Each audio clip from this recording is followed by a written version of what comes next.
Placer enorme recibir a Mauro Becerra, licenciado en Comunicación Política. ¿Cómo estás, Mauro? Silvio Sacomani te saluda. ¿Qué tal, Silvio? ¿Cómo estás? Gracias por el llamado. No, por favor, muchas gracias por atendernos. Hace mucho tiempo que no hablamos, Mauro. Es cierto, pero bueno, este país siempre da oportunidades para por supuesto. Es más, mañana te volvemos a llamar. ¿Te parece bien? Ningún problema, pero sí, venimos con una frecuencia tal que creo que mañana ya podemos hablar tranquilamente en una nota absolutamente nueva. Sí, sin lugar a dudas, sin lugar a dudas. Mauro, en primer término quiero consultarte si estás en línea con que Javier Milei ha modificado de algún modo su discurso muy violento digamos, previo a las elecciones de medio término, generando lejos, ¿sí?, de los consensos, enemigos, siendo que tenía un músculo político muy débil, fundamentalmente, bueno, tanto de la Cámara de Diputados como en la Cámara de Senadores. ¿Considerás que hubo un cambio en torno a sus formas, a su discurso? No, que hubo un cambio no hay ninguna duda, de hecho lo mencionó él. Esto, cuando nosotros hacemos estrategia política, trabajamos con dos tipos de instrumentos de medición, ¿no? Lo que es la famosa encuesta, lo que son estudios cuantitativos basados en la cantidad, y después trabajamos en estudios cualitativos basados en una visión un poquitito más profunda y un poco desagregando algunos posibles efectos o consecuencias. Y ahí es donde suele aparecer este tipo de cosas, ¿no? Digamos, que la manera del presidente es muy violenta, que no construye consensos. Esto es un eco que venía resonando desde el 10 de diciembre de 2023, que se fue llevando adelante durante 2024, pero que este año electoral en un punto hervía, ¿no? Digamos, estaba en plena ebullición. Imagínate cómo fue la cuestión, que hasta el mismo gobierno de Estados Unidos le terminó haciendo como pedido a las concesiones que otorgó para que el gobierno de Milei llegue en buena condición económica al 26 de octubre, le terminó pidiendo esto, ¿no? Digamos, que construya consensos un poco más estables, sostenibles, para de esa manera poder llevar este gobierno, digamos, por una senda un poco más tranquila, por llamarlo de algún modo. Pero sí, que eso ocurrió, no tengo ninguna duda. Ahora, lo que no entendí del final de tu pregunta es si vos considerás que eso le generó nuevos enemigos. No. Yo lo que te planteaba es que en su momento sus formas en torno a lo discursivo le había generado enemigos lejos de, a su vez, presentar un escenario de consensos.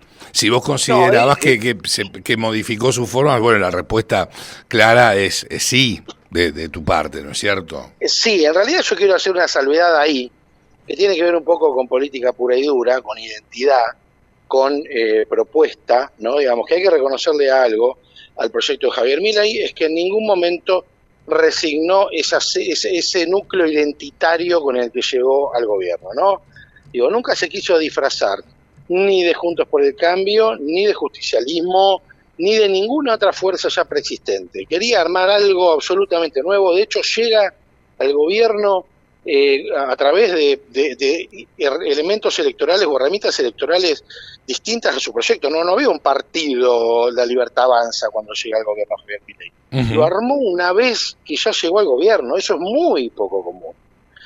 Entonces, en este aspecto lo que quiero decir es que así todos estuvieron todo el tiempo abrazados a una manera de ser que era la de ellos y no era otra. Eso, a priori, es, si se quiere, un factor diferenciador. Ahora, eso vos lo podés defender de una manera un poco más diplomática o de una manera muy ruda. Bueno, venía pasando lo segundo, y sin ningún lugar a dudas que en varios lugares el gobierno había encontrado manos derechas tendidas, por decirlo de algún modo, ¿no? Sobre todo en el interior, con algunos gobiernos que están llevados adelante por espacios provinciales. Había encontrado ventanas de diálogo y de apoyo, sobre todo a través de los senadores, y de sostener todo lo que fue el combate, por llamarlo de algún modo, legislativo de 2024 y principio de 2025, y cuando llegó la hora de ser recíproco con todo ese apoyo que habían obtenido, lo que encontró el gobernador de turno era que le habían armado un candidato a La Libertad Avanza enfrente, ¿no? Sí, Entonces, sí, sí. eso, sin ningún lugar a dudas, es algo tomado como una práctica agresiva. Y quiero ser realista con algo, ¿no? Porque hay una frase en el fútbol que dice, viste, ni campeones del mundo el día que ganamos, ni lo peor de todo el día que perdemos. Digo, ni el gobierno estaba a punto de caer y explotar en el aire y no iba a terminar su periodo el 8 de septiembre cuando pierdan la provincia de Buenos Aires, ni hoy es el mejor gobierno del mundo y tiene garantizado 20 reelecciones por haber ganado el 26 de octubre. Uh-huh. O sea, hay que mantener la perspectiva de análisis en torno a que superó una prueba que era de cuidado, por llamarlo de algún modo, en la elección nacional, obtuvo un buen resultado, pero bueno, ahora hay que seguir gobernando, faltan 2 años, se van a presentar otros inconvenientes, ¿está? Entonces, por ejemplo, todo lo que... te referís cuando se van a presentar otros inconvenientes a lo que el gobierno tiene en mente de, bueno, enviar tanto el presupuesto 2026 al Congreso, abordarlo, tratarlo y tratar de que salga, a su vez las reformas tanto laboral como tributaria, ¿te referís a eso básicamente? Esos serían los inconvenientes lindos de encarar en una gestión. Sí. También tenés inconvenientes feos, incómodos, sí, casos conmocionantes de violencia, de delincuencia, de corrupción. Digo, todo eso que hoy no está en la agenda y que seguramente cuando uno es gobierno siempre termina involucrado, el partido que sea, siempre termina golpeado por ese tipo de eventos, Silvio. Sí. Pero igual lo que te quiero decir con esto último es que creo que sería apresurado decir, bueno, el gobierno tuvo ese tono agresivo, no construyó consensos ni alianzas mayoritarias en torno al resto del país, pero ganó, ¿no? Entonces, sí, bueno, sí ganó ahora, ganó en este contexto, en este momento. Es muy factible que dentro de 4 o 5 meses ese ganó ya no tenga mucha utilidad política y una relación sana o de diálogo, de construcción con un gobernador o con algún otro tipo de apoyo, senadores y demás, sí tiene otra utilidad política para sostener un proyecto a largo plazo. No sé si me explico. Sí, a la perfección, Mauro. ¿Y considerás de repente que Santilli, como flamante ministro del Interior, está llevando adelante una gestión, si bien es muy incipiente, una buena gestión en torno a, digamos, el diálogo que está manteniendo con los gobernadores? Mira, a priori que hay una segunda oportunidad, por llamarlo de algún modo, está, ¿no? Digo, por un ejemplo, el gobernador de Salta, Gustavo Sáenz, que había dicho en su momento que el gobierno era como una paloma de iglesia porque se defecaba sobre los fieles, enojado por haber ido a varias reuniones y no haber tenido ningún resultado positivo para mostrar en su provincia. Bueno, hoy está, digo, abierto y hubo de nuevo un encuentro, café, reunión o acercamiento. Bueno, eso está pasando, lo cual eso ya es una ventana de oportunidad. Pero nos vamos a dar cuenta más temprano que tarde si esto tiene sentido o no, porque en esas reuniones van a surgir planteos, necesidades de acompañamiento de distintas provincias, y bueno, o por ejemplo Ciudad de Buenos Aires, y en la medida que eso no sea acompañado o que haya una posibilidad de que el gobierno le toque entregar algún poroto, por llamarlo de algún modo. Ergo fondos para las provincias, por ejemplo. Fondos para las provincias o, por ejemplo, ni siquiera eso, ¿no? Por ahí la Ciudad de Buenos Aires acaba de emitir deuda subnacional y recaudaron y colocaron un bono y se financiaron y tuvieron la aprobación del Ministerio de Economía para hacerlo y seguramente alguna otra provincia en breve va a estar haciendo lo mismo. Uh-huh. Ni siquiera es efectivamente dinero del Estado Nacional, sino es claro. Un apoyo o una aprobación para poder hacer determinadas cosas. En otros casos sí, sobre todo cuando es obra pública, que hay que reconocer también que en los últimos 2 años esa área se ha visto muy afectada y hay un montón de obras que han quedado paradas. Bueno, en ese caso ahí sí está el pedido más directo de fondos para terminar las obras. Bueno, ese es el diálogo que viene ahora, es correcto y es una excelente noticia que el gobierno haya logrado abrir de nuevo esa ventana. Ahora va a depender lo que pase en el momento de efectivamente de contar los porotos, como diría uno jugando al truco, a ver qué pasó. si hay apoyo real o si es todo café y ningún apoyo. No, seguro. Y se va a reunir nuevamente el Consejo de Mayo. Creo que, Bueno, que mañana miércoles. así parece, y habrá que ver cómo retoman esa iniciativa, que hasta el momento fue solamente una foto.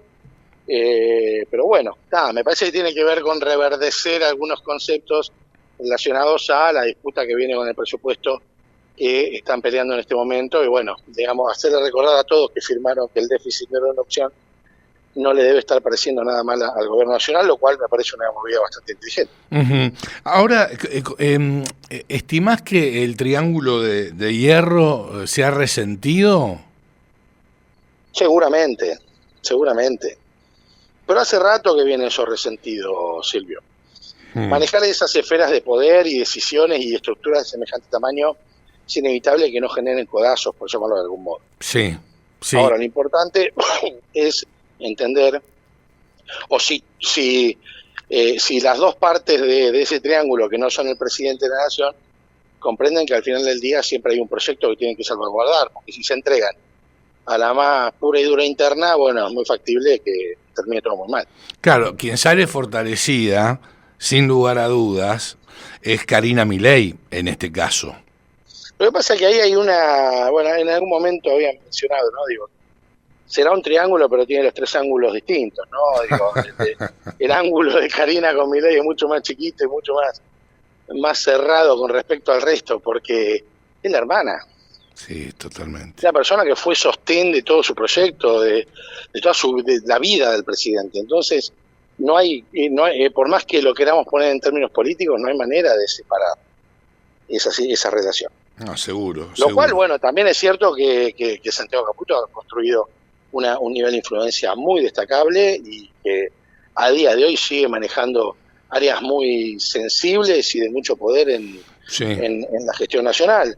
Pero bueno, digamos, yo creo que ni debe estar en su objetivo, no sé quién soy yo para opinar esto, pero digo, seguramente en el fondo no está una pelea abierta y franca contra la hermana del presidente. Todos tienen claro que es ni más ni menos, digo, su principal consejera y de más absoluta confianza, ¿no? Pero bueno, es innegable que la política, a la hora de las decisiones y de aplicar distintas políticas públicas que se deciden y demás, siempre genera roce. Entonces, Sí, está claro. Y hay roces también con el PRO. A ver, con el PRO no, con Mauricio Macri, básicamente. Y sí, los hay básicamente porque el expresidente Macri está viendo cómo gran parte de su electorado es el que hoy constituye la Libertad Avanza, y en realidad es el electorado de Javier Milei y no es más de él. Por supuesto, para espacios como el PRO esto es un enorme problema. Además, cuando analizamos la vertiente del voto 2025, el reciente, contra lo que fue 2023, se ve claramente eso. Digo, en 2023 Javier Milei llega a la presidencia sobre todo en ese primer 30%, en ese voto de octubre original. Orientado más a la mitad, podía ser un voto más de derecha, pero también había mucho voto rapi, por llamarlo de algún modo, ¿no? Mucho voto que por ahí en algún momento había apoyado incluso al peronismo y que estaba optando por elegir algo nuevo. Cuando vos veías el voto de Milei, por ejemplo, en Ciudad de Buenos Aires, no era Corredor Norte, que es un poco el lugar típico de Juntos por el Cambio, la UCD y todas esas expresiones de derecha, sino que tenía más que ver con el sur, el voto de Javier Milei. Sí. Ahora, cuando vamos a hacer ese mismo análisis, vemos que efectivamente el voto de Javier Milei ya se ha trasladado a esos espacios geográficos más relacionados a Juntos por el Cambio y expresiones de derecha. Así que, sin ningún lugar a duda, están los dos disputando por un mismo espacio de poder. Al PRO le quedan bastiones muy interesantes por defender y con ejemplos de gestión muy destacables, se podría decir, no me animo a decir exitoso, pero digo, es más que claro que el gobierno de la Ciudad de Buenos Aires durante tantos años lo ha sabido mantener y ha sabido desarrollar la ciudad. Entonces todos esos ejemplos los quiere hacer valer, y la Libertad Avanza es lo nuevo, es lo que viene funcionando, y por ahora, y mientras tenemos esta situación de dólar todo indica que es lo que la gente va a seguir votando, así que desde ahí se quieren hacer fuerte para disputar lo que resta de los espacios que hoy gobierna el PRO. Sí, y vos tenés también que Mauricio Macri dijo que iban a tener un candidato propio dentro de su espacio político. Sí, y María Eugenia Vidal sí, lo destacó lo y no confirmó hace una semana en el streaming de Infobae también. Y bueno, es una manera de sentar una posición, ¿no? De ya estar sentado en la mesa de negociación para 2027. Claro, pero hoy te decía que María Eugenia Vidal había resaltado que, bueno, van a apoyar al gobierno, pero desde las bancas del PRO, lo cual no, desde las bancas del PRO, bien digo, lo cual no implica que se vistan de violeta. No, eso está claro, que hay un sector del PRO que está optando por esa tesitura, otro sector del PRO que directamente se vistió de violeta, o sea que es que en realidad la Libertad Avanza pidió eso, buscó los nombres que le interesaban, supuesto, y les ofreció el uso violeta, ¿no? Que sacaron aquella famosa foto. Sí. Con lo cual, en cierto modo, ya no estás más en el PRO, ¿no? Digo, Patricia Bullrich difícilmente puede ser considerada alguien del PRO. No, es más, pasó a las filas de la Libertad Avanza. Claro. Entonces, pero quedó un sector que pertenece al PRO y que en esta política actual tiene tanto más valor muchas veces la posibilidad de hacer caer que la posibilidad de llegar, ¿no? Digo, en esta idea de decir, bueno, mirá, bárbaro, yo me achiqué, tu propuesta fue superadora, la gente está orientando hasta acá, pero yo tengo mis votantes, tengo gente que considera que lo tuyo no es la respuesta completa y que lo mío sí, y ojo que a partir de ahí, si yo voy por separado, te puedo dividir, puede ganar un tercero. Pero, entonces juntémonos y negociemos, por exacto, de algún modo. Exacto, pero hoy el tercero, suponte, sería el peronismo, que ha implosionado. Sí, hoy sería el peronismo, pero no nos olvidemos que estamos en una época en donde un candidato a presidente te surge en 18 meses. Sí, máxime tratándose del peronismo, ¿no es cierto? Sí, o no del peronismo, digo, cuando empezamos a revisar casos a nivel mundial, tenés muchos casos de mismo Bolsonaro en la previa, un año antes de la elección, era una persona prácticamente desconocida. La catalización que generan las redes sociales y toda esta cuestión es muy poderosa. Digo, hoy acaba de ganar en Bolivia Rodrigo Paz la elección y ya tiene a su vicepresidente marcándole la cancha en TikTok diciendo que él va a acompañar cosas y otras no, y estamos hablando de alguien que era policía hace 24 meses y hoy es vicepresidente de la Nación. Entonces, hablar ahora de un futuro 2027 me parece muy prematuro, ¿no? Claro. Después veremos cómo evoluciona el panorama.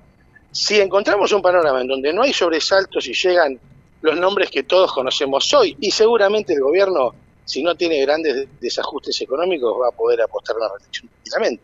Ahora, si cambia ese escenario, si se complejiza la economía y si aparece alguna otra expresión relacionada a alguna otra área que ya uno ya ni se lo espera, digo, pero estamos hablando de que Javier Milei en 2020 era columnista de televisión y en 2023 terminó siendo presidente. Ni más ni menos.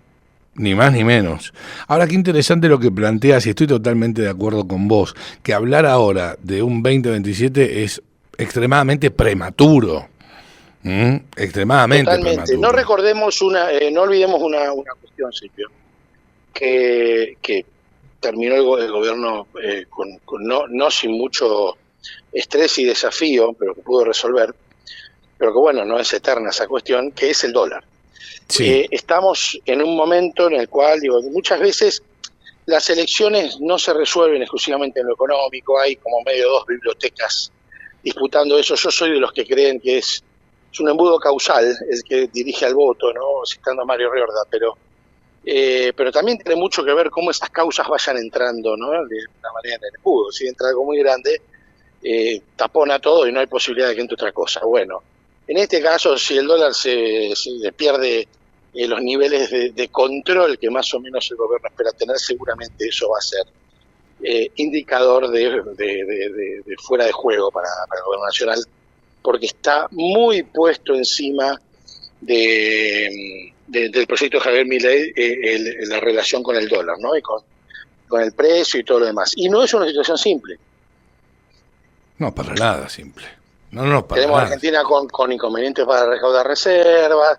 Bueno, todas esas cuestiones pueden rápidamente generar un golpe muy fuerte en la gobernabilidad y revivir, por ejemplo, otros temas que no han hecho daño en la votabilidad del proyecto de Javier Milei, como por ejemplo los escándalos de Andís, de José Luis Esper y de Libra. Sí, de Libra. Sí, totalmente. Totalmente de acuerdo con vos. Ahora también otro de los puntos a tener en cuenta es la micro, que todavía no está traccionando. Totalmente de acuerdo. Bueno, será el desafío para Yo creo que sí. Estos 2 años. Sí, sin lugar a dudas, me parece, ¿no es cierto, Mauro? Comparto, ahí está el gran desafío, pero a la par que hay que intentar que la micro se mueva y genere y derrame cierta posibilidad de consumo y demás en la gente,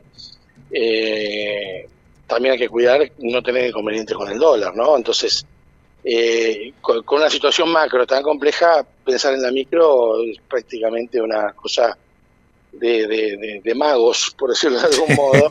Es un desafío enorme, mayúsculo. Y bueno, la verdad hay que reconocer que hemos visto al equipo del presidente Milei convencer a Estados Unidos que compre pesos en el mercado. Algo argentino. Nunca visto. Así que algo nunca visto. Así que bueno, no sé, habrá que esperar a ver cómo evoluciona eso también. Interesantísimo escucharte, que me hayas acompañado, bueno, y todas tus consideraciones vertidas aquí en esta mesa de trabajo de la Cocina de las Noticias. Mauro, un placer como siempre. Un placer, Silvio, gracias por el espacio para charlar. Por favor, el agradecido soy yo. Hasta luego, Mauro. Hasta luego. Que sigas muy bien. Lo escuchabas a Mauro Becerra, licenciado en Comunicación Política, pasar por la Cocina de las Noticias.